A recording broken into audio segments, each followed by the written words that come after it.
എല്ലാവർക്കും നമ്മുടെ പുതിയൊരു വ്ളോഗിലേക്ക് വീണ്ടും സ്വാഗതം. ഇന്ന് ജനുവരി 1-ാം തീയതിത്തെ വ്ളോഗാണ് കാണിക്കുന്നത്. അപ്പോൾ രാവിലെ എഴുന്നേറ്റെങ്കിലും ഞാൻ കുറച്ചധികം നേരം കഴിഞ്ഞിട്ടാണ് വീഡിയോ ഒക്കെ എടുത്തിട്ടുണ്ടായിരുന്നത്. അപ്പോൾ തലേ ദിവസത്തെ നമ്മുടെ ടേബിൾ അറേഞ്ച്മെൻറ്റിൽ കുറച്ച് മാറ്റാനുണ്ട്. ബാക്കി കുറച്ചൊക്കെ എടുത്ത് മാറ്റിയിട്ടാണ് കിടന്നിട്ടുണ്ടായിരുന്നത്. കുറച്ച് ലേറ്റായിട്ടാണ് നമുക്ക് കിടന്നത്. അപ്പോൾ രാവിലെ ഉണ്ടാക്കാനുള്ള സ്റ്റ്യൂവിന് ഇറച്ചിയൊക്കെ എടുത്ത് ഫ്രിഡ്ജിൽ നിന്ന് ഞാൻ പുറത്തേക്ക് വെച്ച് അതെല്ലാം പുഴുങ്ങി നമ്മൾ തലേന്ന് വെച്ചതല്ലേ. പിന്നെ കുറച്ച് വെള്ളയപ്പത്തിൻ്റെ മാവ് കലക്കി വെച്ചിട്ടുണ്ടായിരുന്നല്ല. അപ്പോൾ അത് പൊങ്ങി വരണേ ഉള്ളൂ. കാരണം നമ്മൾ ഈസ്റ്റ് വളരെ കുറച്ചിൽ ഇട്ടിട്ടുണ്ടാകുന്നുള്ളൂ. അപ്പോൾ അത് സാവധാനം പൊങ്ങി വരട്ടെ, അപ്പോൾ ഉണ്ടാക്കാമല്ലോ എന്ന് വിചാരിച്ച് അതങ്ങനെ മൂടി മാറ്റി വെച്ച്. പിന്നെ തേങ്ങ ചിരണ്ടിയിട്ട് എടുത്തിനി തേങ്ങാപ്പാൽ പിഴിഞ്ഞെടുക്കണം. പിന്നെ ഇത്തിരി പുട്ടുണ്ടാക്കാൻ നമുക്ക് തേങ്ങ വേണം. പപ്പക്ക് പുട്ടും പിന്നെ എനിക്കും റയനും വെള്ളയപ്പം ഉണ്ടാക്കണം. റയനും പുട്ട് ഇഷ്ടമാണ്, എങ്കിലും എന്തായാലും കഴിക്കും. അപ്പോൾ കഴിഞ്ഞ ക്രിസ്മസിൻ്റെ സ്റ്റ്യൂവിൻ്റെ ഒപ്പം പുട്ട് മാത്രം ഉണ്ടാക്കിയിട്ടുണ്ടാകുന്നുള്ളൂ. പിന്നെ നമ്മൾ ബ്രെഡാണ് വാങ്ങിച്ചിട്ടുണ്ടാകുന്നത്. അപ്പോൾ എനിക്ക് ബ്രെഡൊന്നും എനിക്ക് അത്ര ഇഷ്ടമല്ല, പുട്ടും എനിക്ക് അത്ര ഇഷ്ടമല്ല. എനിക്ക് വെള്ളയപ്പം സ്റ്റ്യൂ ഇഷ്ടം. അപ്പോൾ കഴിഞ്ഞ ക്രിസ്മസിന് എനിക്കത് ഉണ്ടാക്കാൻ സാധിച്ചില്ല. അതുകൊണ്ട് ഇത്തവണ എന്തായാലും വെള്ളയപ്പം ഉണ്ടാക്കണമെന്നുള്ളൊരു ആഗ്രഹം ഉണ്ടായിരുന്നു. അപ്പോൾ തേങ്ങാപ്പാൽ ആദ്യം പിഴിഞ്ഞെടുത്ത് ഇനി പെട്ടെന്ന് തന്നെ സ്റ്റ്യൂ ആക്കാം. കാരണം നമ്മൾ വെജിറ്റബിൾസും വേവിച്ച് ഫ്രിഡ്ജിൽ വെച്ചിട്ടുണ്ട്, ഇറച്ചിയും നമ്മൾ വേവിച്ചാണ് വെച്ചേക്കുന്നത്. ഇനിയിപ്പോൾ ഇതിൽ മുഴുവൻ മസാല പൊട്ടിക്കുക, കുറച്ച് സവാള മാത്രം ഒന്ന് വഴറ്റും. അല്ലെന്നുണ്ടെങ്കിൽ സവാള, പച്ചമുളക്, ഇഞ്ചി, വെളുത്തുള്ളി എല്ലാം കൂടി വഴറ്റും കേട്ടോ. ഇതിപ്പോൾ പച്ചമുളക്, ഇഞ്ചി, വെളുത്തുള്ളിയൊക്കെ ഇട്ട് വേവിച്ച ബീഫാണ്, കുഴപ്പമില്ല, എരിവൊക്കെ ഉണ്ടാകും, അതിൻ്റെ ഒരു രുചിയൊക്കെ ഉണ്ടാകും. അപ്പോൾ മുഴുവൻ മസാല വളരെ കുറച്ച് മതി. കാരണം ഈ ഒരു സ്റ്റ്യൂ എന്ന് പറയുമ്പോൾ വലിയ മസാലക്കുത്ത അങ്ങനെയൊന്നും ഇല്ലാത്തൊരു ലൈറ്റ് ടേസ്റ്റുള്ള ഒരു സ്റ്റ്യൂ ആണ്. എൻ്റെ അമ്മയുടെ സ്റ്റ്യൂ ഇതുപോലെയല്ല. എൻ്റെ അമ്മയുടെ സ്റ്റ്യൂ എങ്ങനെയാണ് വെക്കണതെന്ന് ഞാൻ ഇതുവരെ കണ്ടിട്ടില്ല. കാരണം ഞാൻ പാചകം എന്ന് പറഞ്ഞത് എൻ്റെ പരിസരത്തൂടി പോകാത്ത കാര്യമായിരുന്നു. വിവാഹശേഷം 3 കുട്ടികളായതിനു ശേഷമാണ് ഞാൻ പാചകം ചെയ്യുന്നത്. അതുകൊണ്ട് തന്നെ എനിക്ക് അമ്മയുടെ പാചകങ്ങളൊന്നും അറിയില്ല. എൻ്റെ അമ്മ നല്ലൊരു കുക്കാണ്, നല്ല ടേസ്റ്റി ഫുഡ് ഉണ്ടാക്കുന്ന ഒരാളാണ്. പക്ഷേ ആ ഒരു പാചകവും ഞാൻ പഠിച്ചിട്ടില്ല. പിന്നീട് ഞാൻ എൻ്റെ വീട്ടിലേക്കൊക്കെ അങ്ങനെ പോയി നിന്നിട്ടൊന്നുമില്ല. ഇവിടെ പപ്പക്കൊക്കെ ഒട്ടും ഇഷ്ടമല്ല അങ്ങനെ പോയി നിൽക്കുന്നതൊന്നും. അതുകൊണ്ട് തന്നെ അവിടെ നിന്ന് പാചകം പഠിക്കാനൊന്നും പിന്നീടും എനിക്ക് സാധിച്ചിട്ടില്ല. അപ്പോൾ ഇവിടുത്തെ അമ്മ കാണിച്ചു തന്ന ഒരു സ്റ്റ്യൂ ആണ് ഞാൻ എപ്പോഴും വെക്കുക. ഇവിടുത്തെ സ്റ്റ്യൂ വെള്ള സ്റ്റ്യൂവാണ്. അപ്പോൾ ഇതിൽ നമ്മൾ മല്ലിപ്പൊടിയൊന്നും ചേർക്കില്ല. പക്ഷേ എൻ്റെ അമ്മയുടെ സ്റ്റ്യൂ ഒരു യെല്ലോ കളറായിരിക്കും, മല്ലിപ്പൊടിയൊക്കെ ചേർത്തിട്ടുണ്ടാകും. പക്ഷേ അതും ഒരു വേറൊരു ടേസ്റ്റാണ്, ഇത് വേറൊരു ടേസ്റ്റാണ്. 2 സ്റ്റ്യൂവും എനിക്കിഷ്ടമാണ്. പക്ഷേ മറ്റേ സ്റ്റ്യൂ എങ്ങനെ ഉണ്ടാക്കണമെന്ന് എനിക്ക് ഇതുവരെ അറിയില്ല, ഞാൻ കണ്ടിട്ടുമില്ല.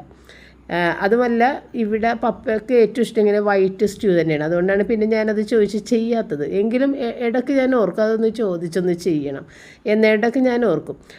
എങ്കിലും പപ്പക്കാണ് മെയിനായിട്ട് ഇവിടെ സ്റ്റ്യൂ ഞാൻ വെക്കണത്. അപ്പോൾ പിന്നെ ഞാൻ മല്ലിപ്പൊടി ഇട്ട് വെക്കുമ്പോൾ പപ്പയ്ക്ക് ഇഷ്ടപ്പെട്ടില്ലെങ്കിലാ എന്നൊരു പേടിയുള്ളതുകൊണ്ടാണ് കൂടുതൽ ഞാൻ ഉണ്ടാക്കാത്തത്. എങ്കിലും എനിക്ക് എൻ്റെ അമ്മയുടെ സ്റ്റ്യൂ എനിക്ക് മിസ് ചെയ്യാറുണ്ട് ഈ ക്രിസ്മസ് സമയങ്ങളിൽ. ക്രിസ്മസിനും ഈസ്റ്റർ അങ്ങനെയൊക്കെ ജനുവരി 1 അങ്ങനെയൊക്കെ മാത്രമേ നമ്മുടെ വീട്ടിൽ സ്റ്റ്യൂ ഉണ്ടാക്കാറുള്ളൂ. സ്റ്റ്യൂ എന്നൊക്കെ പറയുന്നത് വളരെ സ്പെഷ്യലായിട്ടുള്ള ഒരു ഡിഷാണ് നമ്മളുടെ ഈ ഒരു സമയത്തൊക്കെ. അല്ലാതെ സാധാരണ എപ്പോഴും നമ്മളങ്ങനെയൊന്നും വെക്കാറൊന്നുമില്ല. ഇപ്പോൾ വേണമെന്നുണ്ടെങ്കിൽ നമുക്ക് വെക്കാം. എല്ലാ വീടുകളിലും ഇപ്പോൾ അതിനുള്ള സാഹചര്യങ്ങളൊക്കെ ഒരുവിധം ഉണ്ട്. ഒരു സ്റ്റ്യൂ ഒക്കെ വെക്കാനുള്ള സാഹചര്യങ്ങളൊക്കെ ഉണ്ടെങ്കിലും ഈ ഒരു സമയത്ത് വെക്കുമ്പോഴായിരിക്കുള്ളൂ അത് കൂടുതൽ ടേസ്റ്റ് ഉണ്ടാവുക എന്ന് എനിക്ക് തോന്നും. ഇപ്പം നമ്മൾ പെസഹ അപ്പം പാലുമൊക്കെ ആ ഒരു സമയത്ത് മാത്രമല്ലേ ഉണ്ടാക്കുകയുള്ളൂ. ഇടയ്ക്ക് വേണമെങ്കിൽ നമുക്ക് അത് പലഹാരം പോലെ ഉണ്ടാക്കി കഴിക്കാമെങ്കിൽ നമ്മളങ്ങനെ കഴിക്കാറില്ലല്ലോ. അപ്പോൾ അന്ന് കഴിക്കുമ്പോഴാണ് അതിനൊരു പ്രത്യേകത ഉണ്ടാവുക. അതുകൊണ്ടാണ് കൂടുതലും ഞാൻ എപ്പോഴും സ്റ്റ്യൂ ഒന്നും ഇവിടെ വെക്കാത്തത്. പിന്നെ സ്റ്റ്യൂവിൽ തിക്നെസ് കിട്ടാൻ വേണ്ടിയിട്ട് ഉരുളക്കിഴങ്ങ് പുഴുങ്ങിയത് തന്നെയാണ് അരച്ചിട്ട് ഞാൻ ഇതിനകത്ത് ചേർത്ത് കൊടുക്കുന്നത്. അല്ലെന്നുണ്ടെങ്കിൽ മൈദ അല്ലെങ്കിൽ കശുവണ്ടി അരച്ചതും കുതിർത്തിട്ടിട്ട് അരച്ച് ചേർക്കാം. അപ്പോഴൊക്കെ നല്ല ടേസ്റ്റ് ആയിരിക്കും കശുവണ്ടിയൊക്കെ ചേർക്കുക. പക്ഷേ അതൊക്കെ കഴിച്ചു കഴിഞ്ഞാൽ എന്നെ സംബന്ധിച്ച് എനിക്ക് ഹെൽത്തിന് പ്രശ്നം വരും. അതുകൊണ്ടാണ് ഞാൻ അത് അങ്ങനെ ചേർക്കാത്തത് കേട്ടോ. ടേസ്റ്റൊക്കെ ഉണ്ടാകും, പക്ഷേ അത് അത്ര ഒരു ഗുണമല്ല. എന്നെ സംബന്ധിച്ച് എനിക്ക് പേടിയാണ് കശുവണ്ടിയൊക്കെ കൂടുതൽ കഴിക്കാൻ. അതുകൊണ്ട് ഉരുളക്കിഴങ്ങ് ഇങ്ങനെ നമ്മൾ മിക്സിയിൽ അരച്ചിട്ട് അതും കൂടി ചേർത്ത് കഴിഞ്ഞാൽ പിന്നെ ഏറ്റവും അവസാനം നമുക്ക് 1-ാം പാൽ ചേർത്തങ്ങോട്ട് ഇറക്കാം. 1-ാം പാൽ ഞാൻ ആ ഗ്ലാസ്സിലവിടെ എടുത്ത് വെച്ചിട്ടുണ്ട്.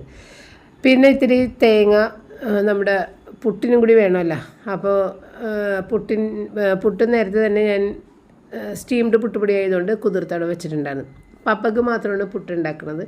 ഇനിയിപ്പോൾ എൻ്റെ വെള്ളയപ്പത്തിൻ്റെ മാവ് ഒന്നുകൂടി പൊങ്ങാനുണ്ട്. അതിൽ നമ്മൾ ഈസ്റ്റ് 2-3 തരി പോലെയല്ലേ ഇട്ടിട്ടുണ്ടാകുന്നുള്ളൂ, അതുകൊണ്ട് അത് പൊങ്ങില്ല അധികം. മറ്റേ തേങ്ങ വെള്ളമാണെന്നുണ്ടെങ്കിൽ ഞാൻ ചേർത്തിട്ടുണ്ടായിരുന്നില്ല. തേങ്ങയൊക്കെ ഇന്ന് രാവിലെയാണ് പൊട്ടിച്ചത്, അപ്പോൾ അതുകൊണ്ട് അതും ചേർത്തില്ല. തേങ്ങ വെള്ളം ഇത്തിരി പഞ്ചസാര ഇട്ട് കുറച്ച് നേരം മാറ്റി വെച്ചിട്ട് ചേർത്ത് അപ്പം കലക്കി വെച്ച് കഴിഞ്ഞാലും അത് പൊങ്ങി വരും കേട്ടോ. അങ്ങനെ ഇനിയിപ്പോൾ തേങ്ങാപ്പാൽ നമ്മുടെ 1 പാലും കൂടി ചേർത്ത് കഴിഞ്ഞിട്ടുണ്ടെങ്കിൽ പെട്ടെന്ന് തന്നെ തീ അങ്ങോട്ട് ഓഫ് ചെയ്യും. ഫസ്റ്റ് തേങ്ങാപ്പാൽ അതായത് 1 പാൽ ചേർത്ത് കഴിഞ്ഞാൽ പിന്നെ നമ്മൾ തിളപ്പിച്ച് പോയാൽ അതൊരു വെളിച്ചെണ്ണ പോലെ ഒരു ടേസ്റ്റ് ആയിരിക്കുള്ളൂ നിൽക്കണം. തേങ്ങാപ്പാലിൻ്റെ ഒരു ടേസ്റ്റ് കിട്ടണമെന്നുണ്ടെങ്കിൽ തിളക്കുന്നതിന് മുൻപേ ഓഫ് ചെയ്യണം. തിളച്ച് പോയാൽ അതൊരു വെളിച്ചെണ്ണയുടെ രുചി പോലെ ആകും. അപ്പോൾ ഇനി പുട്ടുണ്ടാക്കുക. ഒരു 2 കുറ്റി പുട്ട്, അതിൽ കൂടുതലില്ല. പപ്പയാണെന്നുണ്ടെങ്കിൽ പുട്ടും സ്റ്റൂ എന്ന് പറഞ്ഞു കഴിഞ്ഞാൽ പപ്പയുടെ ഏറ്റവും ഇഷ്ടപ്പെട്ട ഒരു ഭക്ഷണമാണ്, അതുകൊണ്ട് തന്നെ ഒരുപാട് കഴിക്കും. അപ്പോൾ 2 കുറ്റി പുട്ട് ഞാൻ ഏതായാലും ഉണ്ടാക്കുന്നുണ്ട്. അപ്പോൾ അതേ മാവ് പൊങ്ങി വന്നിട്ടുണ്ട്. ഇനിയിപ്പോൾ വെള്ളയപ്പം ഉണ്ടാക്കുക. വളരെ കുറച്ച് ഉണ്ടാക്കണം. ഞാനും റയനും വല്ലേ കഴിക്കുള്ളൂ, അപ്പോൾ അധികമൊന്നും വേണ്ട. പപ്പക്ക് വെള്ളയപ്പം ഒന്നും ഒട്ടും ഇഷ്ടമല്ല. അവിടെ പപ്പ എടുക്കുകയില്ലെന്ന് എനിക്കറിയാം. ബ്രെഡാണെന്നുണ്ടെങ്കിൽ കഴിക്കട്ടെ. ബ്രെഡ് ഇഷ്ടമാണ്. എപ്പോഴും ബ്രെഡ് എത്ര നേരം കൊടുത്തു കഴിഞ്ഞാലും ബ്രെഡ് ഇഷ്ടമാണ്. അങ്ങനെ ഞാൻ പുട്ടൊരു ബർണറിൽ വെച്ചിട്ടുണ്ട്. ഒരു ബർണർ ഓൺ ചെയ്തിട്ട് അപ്പത്തിൻ്റെ ചട്ടിയും വെച്ചിട്ടുണ്ട് കേട്ടോ.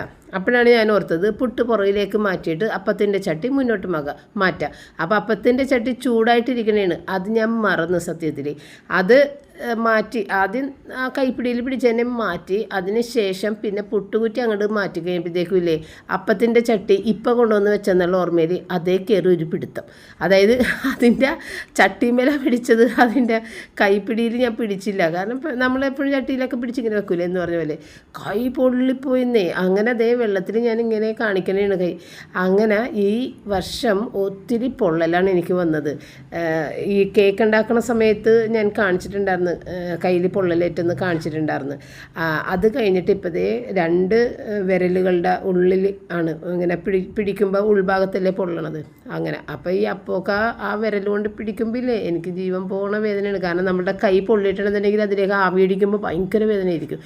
എന്ന് പറഞ്ഞ പോലെ ആ വിരൽ വെച്ചിട്ട് ഓരോന്ന് പിടിക്കുമ്പോഴും ഈ ചട്ടിക്കൊക്കെ ചൂടുണ്ടല്ലോ, ഓരോന്നിങ്ങനെ പിടിക്കുമ്പോഴും ഭയങ്കര വേദനയാണ്. അങ്ങനെ ഈ വർഷം എന്തോ ഒരുപാട് പൊള്ളലേറ്റ, വലിയ പൊള്ളലല്ല എങ്കിൽ തന്നെയും ഞാനങ്ങനെ വളരെയധികം ശ്രദ്ധിച്ച് കൈകാര്യം ചെയ്യുന്ന ആളാണ്. എനിക്കങ്ങനെ പൊള്ളൽ, മുറിവ് ഇതൊന്നും എനിക്ക് ഉണ്ടാകാറില്ല. പക്ഷേ ഇത്തവണ 2-3 തവണയായിട്ട് പൊള്ളലാണ്, മുറിവല്ല, പൊള്ളൽ മാത്രം. അതും ജനുവരി 1 പിറ്റേ ദിവസം 1-ാം തീയതി ആണെന്നുണ്ടെങ്കിൽ 2-ാം തീയതി ആണെന്നുണ്ടെങ്കിലും കൈ വീണ്ടും പൊള്ളിയിട്ടുണ്ടായിരുന്നു. അപ്പോൾ അത് ഒരു അശ്രദ്ധ, നമുക്ക് അശ്രദ്ധ പാടില്ല. നമ്മുടെ ഈ അടുക്കളയിലെ കാര്യം എന്ന് പറഞ്ഞത് നമ്മുടെ ജീവൻ തന്നെ നഷ്ടപ്പെടുത്തുന്ന പല കാര്യങ്ങൾ അടുക്കളയിലുണ്ട്. അത് ശ്രദ്ധിച്ചിരുന്നുണ്ടെങ്കിൽ നമുക്ക് അങ്ങനെയൊക്കെ സംഭവിക്കും. അപ്പോൾ ഇനി ശ്രദ്ധാപൂർവം പോകണമെന്ന് വിചാരിക്കുന്നുണ്ട്. തിരക്കിൻ്റെ ഇടയിലാണ് അങ്ങനെ ശ്രദ്ധ തെറ്റിപ്പോണത്. ഏതായാലും ആ വെള്ളയപ്പവും പുട്ടുമൊക്കെ ആക്കി ഞാനും പപ്പയാണ് ഇരുന്ന് കഴിക്കണത്. റയൻ എഴുന്നേറ്റിട്ട് പോലും ഇല്ല. കാരണം തലേദിവസം നമ്മൾ ഒരുപാട് ലേറ്റായിട്ടൊക്കെ കിടന്നിട്ടുണ്ടായിരുന്നു. റയൻ പുറത്തൊന്നും പോയിട്ടുണ്ടായിരുന്നില്ല. 31-ാം തീയതി ഞങ്ങൾ നാട്ടുകാർക്ക് പുറത്തിറങ്ങാനേ പറ്റൂല, അതുകൊണ്ട് ആരും തന്നെ അങ്ങനെ പോകില്ല. പിന്നെ ഞങ്ങൾ ഫുഡൊക്കെ കഴിച്ച് കഴിഞ്ഞിട്ട് ഞാൻ വിചാരിച്ചാൽ കുളിച്ചിട്ടൊക്കെ ബാക്കി കാര്യങ്ങൾ ചെയ്യാമെന്ന് വിചാരിച്ചിരിക്കുന്ന സമയത്ത് എൻ്റെ കസിൻ സിസ്റ്ററിൻ്റെ മോളും അവളുടെ കുഞ്ഞും കൂടിയിട്ട് വന്ന്. അവർ നേരത്തെ നമ്മളുടെ വീഡിയോകളിൽ വന്നിട്ടുണ്ട്. പ്രത്യേകിച്ചും ജനുവരി 1 കറക്റ്റായിട്ട് അവൾ വരാറുണ്ട്. എനിക്ക് ഒരുപാട് സന്തോഷമാണ് അതുകൊണ്ട്. കാരണം വേറെ ആരും അങ്ങനെ ജനുവരി 1 അങ്ങനെ ഇറങ്ങൂല. ഇവൾ ഇത്തിരി സമയം കണ്ടെത്തി വരാറുണ്ട്. ഇവളുടെ ഹസ്ബൻഡും അല്ലെങ്കിൽ എൻ്റെ കസിൻ ബ്രദർ, ഇപ്പോൾ കസിൻ ബ്രദർ മരിച്ചുപോയി, അതുകൊണ്ട് അല്ലെങ്കിൽ കറക്റ്റായിട്ട് പോപ്പൻചേട്ടൻ വരുമായിരുന്നു. അപ്പോൾ പോപ്പൻചേട്ടൻ്റെ മോളാണ് ഇവൾ, സ്നേഹ. അപ്പോൾ ഇവരിപ്പോൾ കുറച്ച് നാളായിട്ട് നാട്ടിലില്ല, ഒമാനിലായിരുന്നു. ഇപ്പോൾ 1 മാസമായിട്ടുള്ളൂ അവൾ നാട്ടിൽ വന്നിട്ട്. നാട്ടിൽ നല്ലൊരു ജോലിയിലേക്ക് പ്രവേശിച്ചതുകൊണ്ട് ഒമാനിലെ ജോലി വിട്ട്. ഹസ്ബൻഡ് ഒമാനിൽ തന്നെയാണ് അവിടെ വർക്ക് ചെയ്യുന്നത്. ഹസ്ബൻഡ് നാട്ടിലേക്ക് എത്തിയിട്ടില്ല. ഇവൾ ഏതായാലും വന്നിട്ട് ഇപ്പോൾ ഒരു മാസമായിട്ടുള്ളൂ. മോളെ ഡെൽറ്റ സ്റ്റഡിയിലും ആക്കി. അങ്ങനെ ഇവരിപ്പോൾ ഈ നാട്ടിലുണ്ട്. അതുകൊണ്ട് അവൾ എത്തിക്കഴിഞ്ഞ് രാവിലെ വന്നിട്ട് അവൾ ഏകദേശം ഒരു 12:45 വരെ ഇവിടെ ഉണ്ടായിരുന്നു. അപ്പോൾ തിരക്കുകൾ വരുന്നതിന് മുമ്പ് ഒന്ന് വന്ന് കണ്ടിട്ട് പോകാമെന്ന് പറഞ്ഞ് വന്നതാണ്. അവൾ കാഴ്ചകൾ കാണാനൊന്നും പോയില്ല, നമ്മളുടെ വീട്ടിലേക്ക് വേണ്ടി മാത്രം വന്നതാണ് കേട്ടോ. അപ്പോൾ ഇവളുടെ ചേച്ചിയുണ്ട് ധന്യ കാനഡയിൽ സെറ്റിൽഡാണ്. 2 കുഞ്ഞുങ്ങളും ഉണ്ട്. ഭർത്താവും ധന്യയും 2 കുഞ്ഞുങ്ങളുമായിട്ട് കാനഡയിൽ സ്വന്തം വീടെല്ലാം വാങ്ങി അവിടെ സെറ്റിൽഡാണ്. അപ്പോൾ ഇവൾ ഇപ്പം നാട്ടിൽ അമ്മ ഒറ്റക്കായതുകൊണ്ട് തന്നെയും അമ്മക്കൊരു കൂട്ട് വേണ്ടേ എന്നുള്ള ഒരു ഇതിൽ ഇവളിപ്പോൾ നാട്ടിൽ തന്നെ സെറ്റിലായിരിക്കണേണ്. അല്ലെങ്കിൽ 2 മക്കളും വിദേശത്തോറെന്ന് പറയുമ്പോൾ മമ്മി ഒറ്റപ്പെട്ട് നിൽക്കണല്ലേ. അപ്പോൾ അതിൻ്റെയൊക്കെ ഒരു സങ്കടം തീർക്കാൻ വേണ്ടി അവളെന്നെ നാട്ടിൽ നിൽക്കാമെന്ന് പറഞ്ഞിട്ട് നിന്നതാണ്. അപ്പോൾ ഈ കുഞ്ഞിനാണെന്നുണ്ടെങ്കിൽ നമ്മളുടെ റൂബിനെ ഒരു പേടിയില്ല കേട്ടോ. ഇവൾ കുഞ്ഞുനാൾ മുതൽ ജനിച്ച കാലം മുതൽ തന്നെ ഇവിടെ വന്ന് റൂബിനെ കണ്ട് റൂബിനേലും ഇളയതാണ് കേട്ടോ ഇവൾ. റൂബിയാണ് മൂത്തത്. അപ്പോൾ അങ്ങനെ കണ്ട് ഇവൾക്ക് റൂബിനെ ഒരു പേടിയില്ല. അല്ലെങ്കിൽ തന്നെ ഇവൾ ഭയങ്കര സ്മാർട്ടായിട്ടുള്ള കുഞ്ഞാണ്. ഇവളുടെ കുറേ പാട്ടുകളൊക്കെ നമ്മൾ ആദ്യമൊക്കെ വീഡിയോയിലൊക്കെ കാണിച്ചിട്ടുണ്ട്. ഇവരിവിടെ വരുമ്പോൾ ഇവൾ പാട്ടൊക്കെ പാടും. അപ്പോൾ അതൊക്കെ പറഞ്ഞിട്ട് ഇവൾക്ക് ഓർമ്മയില്ല കേട്ടോ. ഇപ്പോൾ ഒന്നാമതൊരു 4 വർഷമായിട്ട് അവർ ഒമാനിൽ തന്നെ ആയതുകൊണ്ട് മറന്നുപോയി അവളതൊക്കെ. അപ്പോൾ ഇവളുടെ വീട്ടിലാണെന്നുണ്ടെങ്കിൽ ഒരുപാട് ടൈപ്പ് മൃഗങ്ങളും പക്ഷികളും ഒക്കെ ഉള്ള വീടാണ് ഇവളുടെ ഡാഡിയുടെ വീട്. അപ്പോൾ അതുകൊണ്ട് തന്നെ ഇവളതൊക്കെ നാൾ മുതലേ കണ്ട് ഇവൾക്ക് എല്ലാത്തിനോടും സ്നേഹവും കരുണയുമാണ്. എല്ലാത്തിനും ഇങ്ങനെ തടകി ഒരു അറപ്പ വെറുപ്പ ഒന്നുമില്ലാതെ അങ്ങനെ നിൽക്കോട്ടെ. അപ്പോൾ സ്നേഹ ഡോക്ടറാണ്. അവൾ ഇപ്പോൾ രാജഗിരി ഹോസ്പിറ്റലിലാണ് ജോയിൻ ചെയ്തേക്കുന്നത്. അപ്പോൾ ഞാൻ അവളുടെ അടുത്ത് പറഞ്ഞു ഉച്ചയ്ക്ക് നമുക്ക് ഒന്നിച്ച് ബിരിയാണിയൊക്കെ ഉണ്ടാക്കിയിട്ട് കഴിച്ചിട്ട് പോകാമെന്ന് പറഞ്ഞിട്ട്. കാലത്ത് അവൾ പുട്ട് സ്റ്റൂവാണല്ലോ കഴിച്ചേക്കണം. അപ്പോൾ പിന്നെ അത് എന്തായാലും അവൾക്ക് വേണ്ടാന്ന് പറഞ്ഞു. അപ്പോൾ അവൾ പറഞ്ഞ് ബിരിയാണി എനിക്ക് വേണ്ട, കാരണം അവൾ മീൻ ഇഷ്ടപ്പെടുന്ന ആളാണ്. വീട്ടിൽ മീനിൻ്റെ ഡിഷസ് ഉണ്ടാക്കുന്നുണ്ട്, ഞാൻ അവിടെ പോയി കഴിച്ചോളാം എന്ന് പറഞ്ഞിട്ട് അവർ രണ്ടാളും പോയി. അപ്പോൾ അവൾ പോയതിന് ശേഷം ഒരു 12:45 ഞാൻ എൻ്റെ ബിരിയാണിയുടെ പരിപാടികളിലേക്ക് കടന്നത്. കാരണം നമുക്ക് വളരെ താമസിച്ച് കഴിച്ചാൽ മതി. പപ്പയൊക്കെ പുട്ട് കഴിച്ച് ഞാൻ പറഞ്ഞില്ലേ, പിന്നെ ഒരു ലഞ്ച് ആവശ്യമില്ലെന്നേ പപ്പ പറയുള്ളൂ. ഡിന്നർ വൈകുന്നേരം കഴിക്കാമെന്നേ പപ്പ പറയുള്ളൂ. എപ്പോഴും അങ്ങനെ തന്നെയാണ്. അപ്പോൾ അതുകൊണ്ട് തന്നെ തിരക്ക് പിടിച്ചൊന്നും ഉണ്ടാക്കേണ്ട കാര്യമില്ല. പിന്നെ റയനാണെന്നുണ്ടെങ്കിലും എഴുന്നേറ്റ് വന്ന് താമസിച്ചാണ് ഈ ബ്രേക്ക്ഫാസ്റ്റൊക്കെ കഴിച്ചത്. അപ്പോൾ അതുകൊണ്ട് നമുക്ക് സാവധാനം ഉണ്ടാക്കിയാൽ മതി. അങ്ങനെ ഞാൻ സവാളയൊക്കെ ഇപ്പോഴാണ് വന്നിട്ട് പൊളിച്ചെടുത്ത് അന്ന് അരിഞ്ഞൊക്കെ എടുത്തിട്ട് നമ്മളുടെ ബിരിയാണി തന്നെ, വേറെ ഒന്നുമില്ല, നമുക്ക് വേറൊരു ഓപ്ഷൻ ഇല്ല വെക്കാനായിട്ട്. അതുകൊണ്ട് ബിരിയാണി ഇങ്ങനെ വെച്ച് കഴിഞ്ഞ ദിവസം നമ്മൾ കഴിഞ്ഞ ആഴ്ചയിൽ ക്രിസ്മസിൻ്റെതിനും നമ്മൾ ബീഫൊക്കെ തന്നെ അങ്ങനെ വെച്ചത്. അപ്പോൾ ഇത്തവണ വേറെ മീനെന്തെങ്കിലും നോക്കാമെന്ന് വിചാരിച്ചപ്പോൾ മീനൊക്കെ ഭയങ്കര വിലയുമാണ്, മീനൊന്നും കിട്ടാനുമില്ല. അതുകൊണ്ട് പിന്നെ നമ്മൾ ബീഫ് തന്നെ ആക്കി. ബീഫാണ് പപ്പക്കും ഒക്കെ ഇഷ്ടം. ചിക്കനൊന്നും ഇത്തവണ എടുത്തതേ ഇല്ല കേട്ടോ. അപ്പോൾ ബിരിയാണി വെച്ച സമയത്താണ് ഞാൻ പെട്ടെന്ന് ഓർത്തത് കശുവണ്ടിയും മുന്തിരി കുറേ ഇരിപ്പുണ്ട്. കശുവണ്ടി വളരെ കുറച്ചേ ഉള്ളൂ, അതും കേക്കിൻ്റെ മുകളിൽ വെക്കാൻ വേണ്ടിയിട്ടുള്ള മുഴുവൻ കശുവണ്ടിയാണ് ഉള്ളത്. പപ്പക്കാണെന്നുണ്ടെങ്കിൽ കുറേ കശുവണ്ടി കഴിക്കണം ഇഷ്ടമാണ് ഈ കൂട്ടത്തിൽ, ബിരിയാണിയുടെ മീതയിലിട്ട് ഇങ്ങനെ കഴിക്കുന്നത്. അപ്പോൾ ഞാൻ വിചാരിച്ച് ഉള്ള കശുവണ്ടി മുഴുവനെങ്കിൽ മുഴുവൻ അതെടുത്തിട്ടൊന്ന് ഫ്രൈ ചെയ്തിട്ട് പപ്പക്ക് മാത്രം കൂടെ കൂടുതൽ കൊടുക്കുക. അല്ലെന്നുണ്ടെങ്കിൽ പപ്പ പറയും ബിരിയാണി കൊള്ളൂലെന്ന്. പപ്പക്ക് കശുവണ്ടി മുന്തിരി നിറയെ വേണം. അങ്ങനെ ഉള്ള കശുവണ്ടിയും മുന്തിരി ഉണ്ടെങ്കിൽ കശുവണ്ടി കുറവാണ്, ഉള്ളത് എടുത്ത് പപ്പക്ക് മാത്രം അങ്ങോട്ട് നല്ല കാണത്തക്ക രീതിയിൽ ഇട്ട് കൊടുക്കാമെന്ന് വിചാരിച്ചു. ഇപ്പോൾ റയനും എനിക്കൊന്നും ഇത് വേണമെന്നേ ഇല്ല. പിന്നെ നമ്മൾ വെജിറ്റബിൾ ഓയിലിൻ്റെ കൂട്ടത്തിൽ ഇത്തിരി നെയ്യ് കൂടി ചേർത്തിട്ടാണ് ഈ ഒരു സവാള വറുത്തെടുക്കുന്നത്. ഇത്തവണ ഞാൻ പകുതി സവാള വറുത്ത് പിന്നെ പകുതി സവാള വഴറ്റാനും അങ്ങനെ നിന്നില്ല, മൊത്തത്തിൽ അങ്ങോട്ട് വറുത്തെടുത്ത്. ഇനി വെളുത്തുള്ളി ഇഞ്ചി പേസ്റ്റ് ഒന്ന് മൂപ്പിക്കുക, പേസ്റ്റല്ല വെളുത്തുള്ളി ഇഞ്ചി പച്ചമുളക് ചതച്ചതൊന്ന് മൂപ്പിക്കുക. അതിൻ്റെ കൂട്ടത്തിൽ സവാള ഏതായാലും ഞാൻ വഴറ്റണ്ടെന്ന് വിചാരിച്ച്. കാരണം സമയം ഇത്രയും പോയ സ്ഥിതിക്ക് ഇനിയിപ്പോൾ അങ്ങനെ വഴറ്റി നിൽക്കണ്ടെന്ന് വിചാരിച്ച് മൊത്തത്തിലുള്ള സവാള അങ്ങോട്ട് വറുത്ത് ഇനി ഗാർണിഷ് ചെയ്യാനുള്ള സവാള മാറ്റിയിട്ട് ബാക്കിയുള്ള സവാള കറിയിലേക്ക് ഇടുക, അത്രയേ ഉള്ളൂ. അപ്പോൾ നമ്മൾ ബീഫ് വേവിച്ചേക്കുന്നത് ഒരിത്തിരി ഗരം മസാലയും മഞ്ഞൾപ്പൊടിയും വെളുത്തുള്ളി ഇഞ്ചി പച്ചമുളക് ചതച്ചത് വളരെ കുറച്ചും പിന്നെ ഇത്തിരി മല്ലിയിലയും പുതിനയിലയും കൂടി ഇട്ടിട്ടാണ് ഉപ്പും ചേർത്തിട്ട് ബീഫ് വേവിച്ചവിടെ വെച്ചേക്കണത്. ഇനി പോരാത്ത ഇത്തിരി ഗരം മസാലകൾ ചേർത്ത് കൊടുക്കണം. പിന്നെ തക്കാളി, തൈര്, വെളുത്തുള്ളി ഇഞ്ചി പച്ചമുളക് ചതച്ചത്, പിന്നെ അതേ സവാള വറുത്തത്, ഇത്രയൊക്കെ ചേർക്കാനുള്ള വെന്തിരിക്കണമല്ലേ. പിന്നെ സമയമൊന്നും വേണ്ട, നമുക്ക് അരി എടുക്കുക, വേവിച്ചെടുക്കുക, അതിൻ്റെ മീതയിലേക്ക് ദം ചെയ്യുക, അത്രയേ ഉള്ളൂ. വേറെ കുഴപ്പമൊന്നുമില്ല, വേഗം കാര്യങ്ങൾ കഴിയും. അപ്പോൾ ഞാൻ ഇത്തിരി മുഴുവൻ മസാല അരി വേവിക്കണ വെള്ളത്തിലോട്ട് ഇട്ട് ഇത്തിരി ഉപ്പും കൂടി ചേർത്ത് ഇത്തിരി എണ്ണ ഒഴിച്ചിട്ട് അരി ഞാനിവിടെ കുതിർത്തിട്ടിട്ടുണ്ടായിരുന്നു. അരി ഇത്തിരി നേരം കുതിർത്തിടുമ്പോഴത്തേക്കും നമ്മൾ വേവിച്ച് ചോറാക്കി എടുക്കുമ്പോൾ ആ ചോറിന് കുറച്ച് നീളം കൂടുതൽ തോന്നും എന്നുള്ളതാണ് പറയുന്നത്.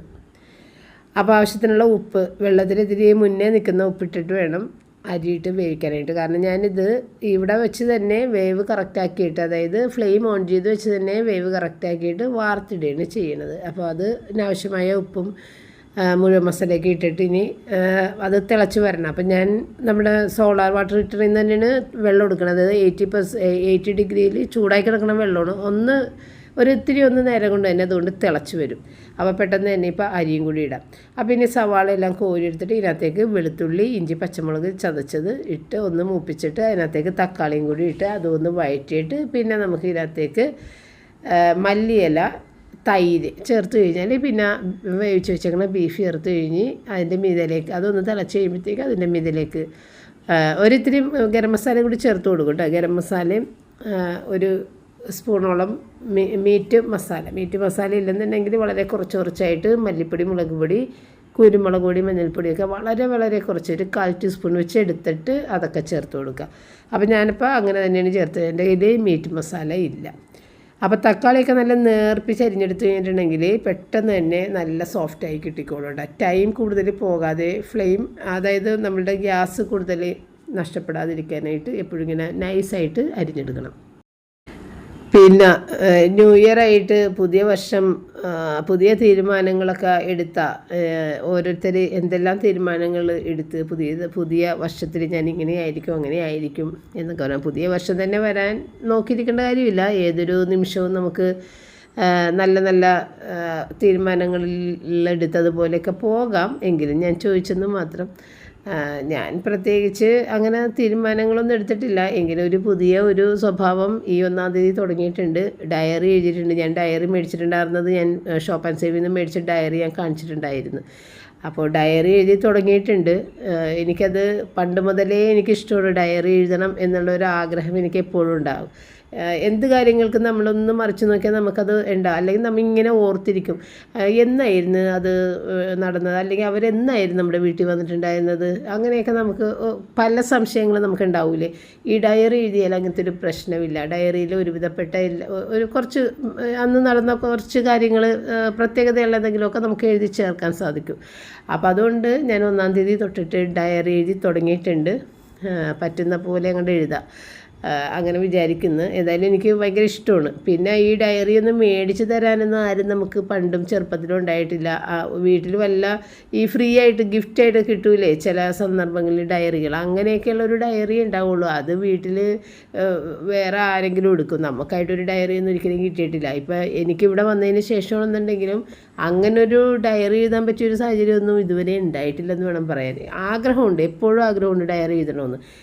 പക്ഷേ ഇക്കൊല്ലം എനിക്കത് സാധിച്ചെന്നുള്ളതാണ്. ആ ഡയറി കറക്റ്റായിട്ട് പിള്ളേർ എനിക്ക് മേടിച്ച് തരുകയും ചെയ്ത് ഞാൻ എഴുതി തുടങ്ങിയിട്ടുണ്ട്.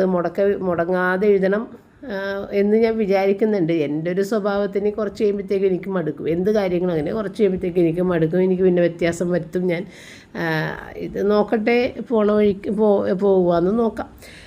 അങ്ങനെ നമ്മുടെ ബിരിയാണി എടുക്കാനുള്ള സമയമായി. ഇപ്പോൾ സമയം 4 മണിയാണ് കേട്ടോ. അപ്പം നമ്മൾ ഭക്ഷണമൊക്കെ റെഡിയാക്കി വെച്ചിട്ട് മാറി അവിടെ ഇരുന്ന് വർത്താനം പറയുകയും കിടക്കുകയും ഇരിക്കുകയും നടക്കുകയൊക്കെ ചെയ്ത് സമയം ഇത്രയും ആയിട്ടുണ്ട്. ഞാൻ പോയി കുളിച്ച് വൃത്തിയായിട്ട് വരികയും ചെയ്ത്. ഇനിയിപ്പം നമ്മളുടെ വഴിയിൽ നല്ല തിരക്കാണ് കേട്ടോ.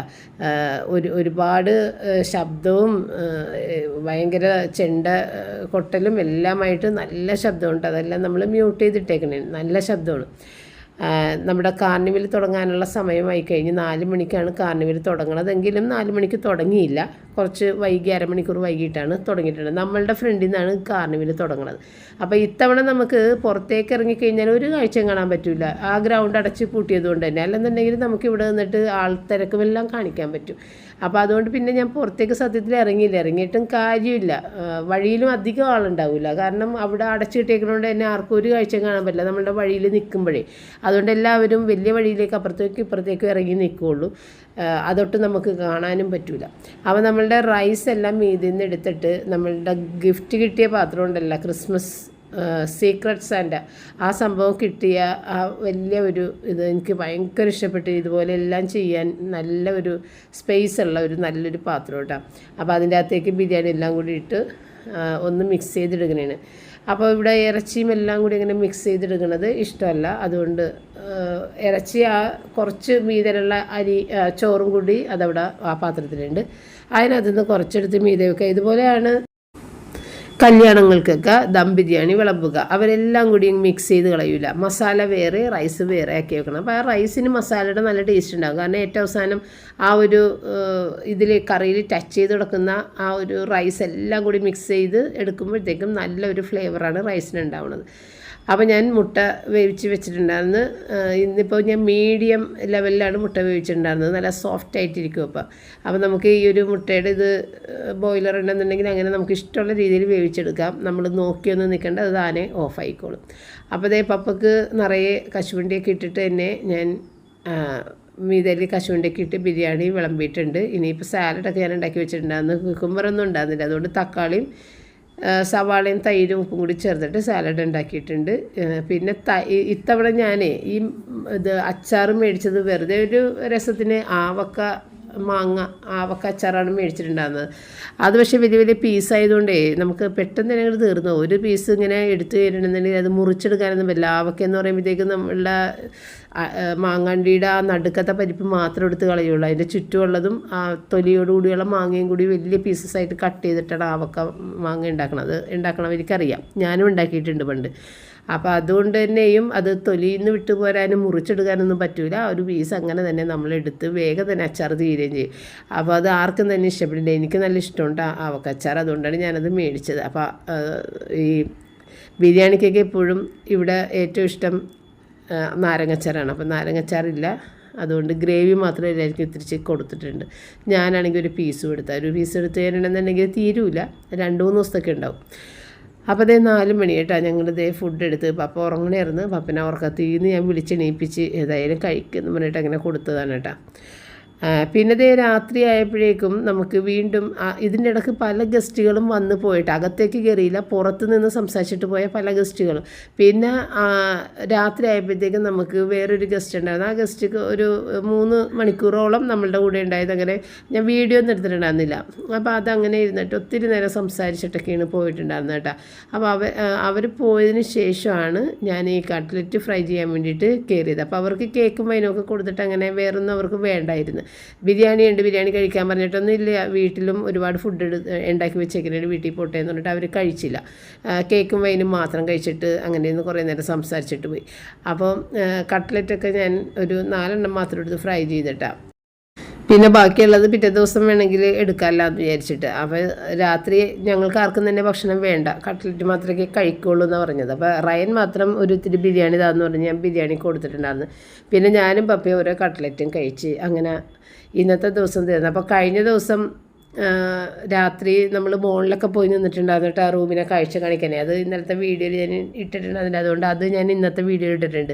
അപ്പോൾ പുറത്തേക്ക് നമ്മൾ 1-ാം തീയതി ഇതേ വൈകുന്നേരം ഒരു രാത്രി ഒരു 11 മണിയൊക്കെ ആയിട്ടുണ്ട്. നോക്കുമ്പോഴത്തേക്ക് ഇത്ര ആരുമില്ല. വണ്ടിയൊക്കെ ഇവിടെ സൈഡിൽ ഒരുപാട് വെച്ചിട്ടുണ്ട് കേട്ടോ. ആളുകൾ ഇതിൻ്റെ അകത്തേക്ക് പോകാൻ വേണ്ടിയിട്ട് വണ്ടിയൊക്കെ സൈഡിൽ പാർക്ക് ചെയ്തിട്ടൊക്കെ പോയിട്ടുണ്ട്. അപ്പോൾ അകത്തൊക്കെ കുറച്ച് ആളുകളുണ്ട്. പിന്നെ കുറച്ച് നേരം കഴിഞ്ഞപ്പോഴത്തേക്കും ഇത്തിരി തിരക്കൊക്കെ ആയി തുടങ്ങിയിട്ടുണ്ടായിരുന്നു. പിന്നെ ഞാനും റൂബിയും റയനും കൂടി ഒന്ന് മുകളിൽ പോയതാണ് കേട്ടോ. ഇത് 31st രാത്രിയിലത്തതാണ് ഞാൻ ഇപ്പോഴാണ് ഇട്ടത്. അപ്പം നല്ല പാട്ടും ഒക്കെ ഇട്ട് കുറച്ച് നേരം അവിടെ ഇരുന്ന് അവിടെ ഞങ്ങൾ രണ്ടുപേരും റൂബിനെ കൊണ്ട് പപ്പ പുറത്ത് ഫ്രണ്ട്സിൻ്റെ കൂടെ നിൽക്കണമായിരുന്നു. അതുകൊണ്ട് പപ്പ അറിഞ്ഞില്ല ഞങ്ങൾ മുകളിൽ പോയതൊന്നും. പിന്നെ അതേ ഞങ്ങളുടെ ചുറ്റുമുള്ള വീടുകളിലെ ഡെക്കറേഷനൊക്കെ കാണിക്കണം. പുറകിൽ ജാൻസിയുടെ വീട് താഴെ കാണുന്നത്, പിന്നെ ജിതിൻ്റെ വീട്, പിന്നെ കുറച്ച് അപ്പുറത്തേക്കുള്ള വീട്, പിന്നെ അതൊക്കെ നമ്മുടെ ദ്രോണാചാര്യയുടെ ഫ്ലാറ്റുകൾ. അപ്പോൾ ഞാൻ വല്ലപ്പോഴും മാത്രമാണ് മുകളിലേക്ക് കയറണം. അതുകൊണ്ട് കയറുമ്പോൾ ഇങ്ങനെ ചുറ്റുമൊക്കെ ഒന്ന് നോക്കും എന്തൊക്കെയാണ് അവസ്ഥ എന്നുള്ളത്. അപ്പോൾ ഇത്രയൊക്കെ ഉണ്ടാകുന്നുള്ളൂ. വീഡിയോ വൈൻഡപ്പ് ചെയ്യുന്നതിന് നമുക്ക് തിങ്കളാഴ്ച വീണ്ടും കാണാം. താങ്ക്